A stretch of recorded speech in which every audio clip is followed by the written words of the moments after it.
Sebuah bus yang berangkat dari Terminal Giwangan, Kota Yogyakarta, terbakar di Jalan Siliwangi, Sleman. Beruntung berkat kecermatan sopir dan awak bus lainnya, seluruh penumpang beserta barang bawaannya berhasil diselamatkan.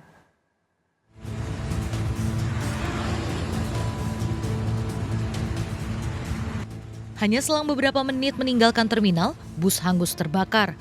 Bus yang dioperasikan oleh PO Haryanto saat kejadian mengangkut 10 penumpang, termasuk satu penumpang yang masih anak-anak.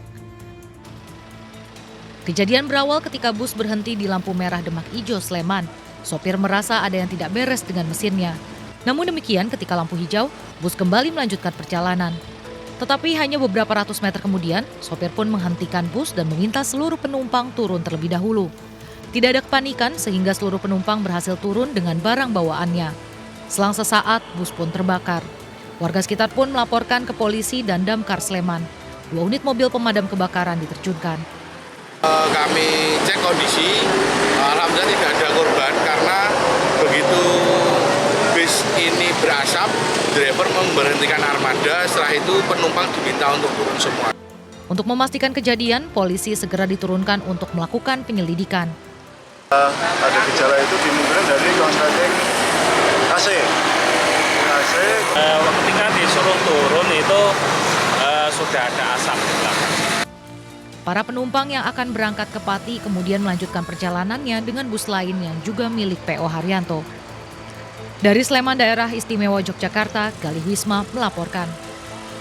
Pemirsa, masyarakat pro dan kontra sengketa Pilpres 2024 menggelar unjuk rasa di kawasan Patung Kuda, Jakarta Pusat. Peserta menyampaikan kritik secara teatrikal di tengah pengawalan ketat petugas gabungan.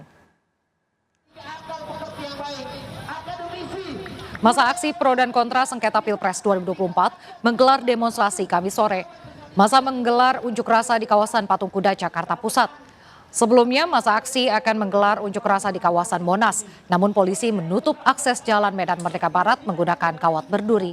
Meski begitu, unjuk rasa berjalan kondusif dengan orasi yang diutarakan dan teatrikal sebagai kritik terhadap sengketa Pilpres dan hasil pemilu 2024. Ribuan petugas gabungan dari TNI Polri terus bersiaga mengamankan jalannya aksi tersebut. Yang menjadi patron pergerakan yang merupakan tim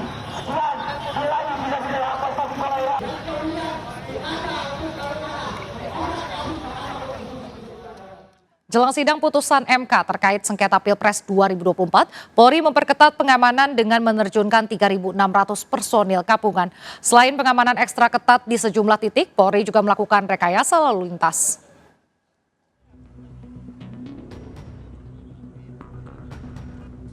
Tiga hari jelang putusan MK terkait sengketa pemilu 2024, tim Polres Metro Jakarta Pusat mulai melakukan sejumlah persiapan pengamanan Kamis siang. Persiapan diawali dengan menutup sejumlah ruas jalan di sekitar kawasan Jalan Medan Merdeka Barat dengan memasang barier pembatas jalan. Untuk titik yang menjadi pusat konsentrasi massa aksi pro dan kontra, polisi juga telah menyiapkan lokasi unjuk rasa, yakni di Bundaran Patung Kuda. Di lokasi tersebut, penutupan ruas jalan lebih dipertebal dengan memasang barier beton berukuran besar agar tidak bisa ditembus massa aksi. Untuk mengamankan jalannya putusan sidang, polisi juga telah menyiagakan 3.600 personel gabungan TNI dan Polri beserta sejumlah kendaraan taktis seperti barakuda dan water cannon. Mencegah terjadinya kemacetan parah, polisi juga melakukan rekayasa lalu lintas di sejumlah ruas jalan yang menuju Jalan Medan Merdeka Barat. Menyiagakan setidaknya 3.600 personil, di mana pusat nanti kegiatan, baik itu masa pro dan masa kontra, itu semua akan berada di Patung Kuda ini. Sehingga kami menyiagakan terlihat melakukan teknis penyekatan antara kedua massa agar tidak terjadi gesekan, termasuk menyiagakan pasukan-pasukan untuk bersiaga apabila ada hal-hal yang tidak diinginkan.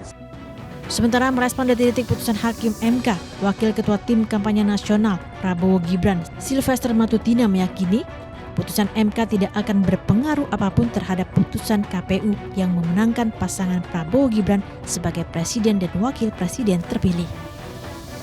Kami dari Tim Kampanye Nasional Prabowo Gibran yakin bahwa putusan itu tidak berpengaruh apapun terhadap keputusan dari KPU yang memenangkan Prabowo Gibran sebagai presiden dan wakil presiden terpilih.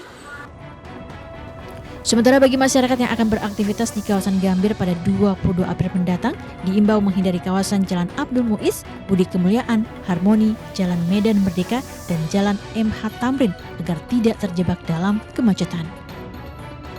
Dari Jakarta, Rani Sanjaya, iNews melaporkan. Sementara itu menjelang pembacaan putusan sidang perselisihan hasil pemilihan umum, pemerintah melalui Kementerian Koordinator Politik, Hukum dan Keamanan terus memonitor kondisi keamanan dan dinamika terkait sidang sengketa Pilpres 2024 di Mahkamah Konstitusi. Menko Polhukam Hadi Cahyanto berjanji menjamin keamanan dan kondusivitas ibu kota hingga putusan MK selesai dibacakan. Ruang lingkupnya udah jelas, masih ada tambahan. MK masih berjalan. Kita terus memberikan perhatian supaya sidang MK yang masih berjalan ini bisa berjalan dengan lancar sesuai harapan kita semua. Ya, kalau namanya satu kegiatan kita kan pasti ada mitigasinya. Ya. Mitigasi ya kita tetap menjaga keamanan, kemudian kita punya rencana-rencana aksi supaya semuanya juga aman, damai dan terlindungi. Ya itu kan hak ya, hak demokrasi kita hargai, toh kita juga akan dengarkan ya apa yang mereka sampaikan, namun sidang ini kan harus kita aman. Seminggu pasca Lebaran, harga pangan terpantau masih mahal di sejumlah pasar tradisional di Jakarta.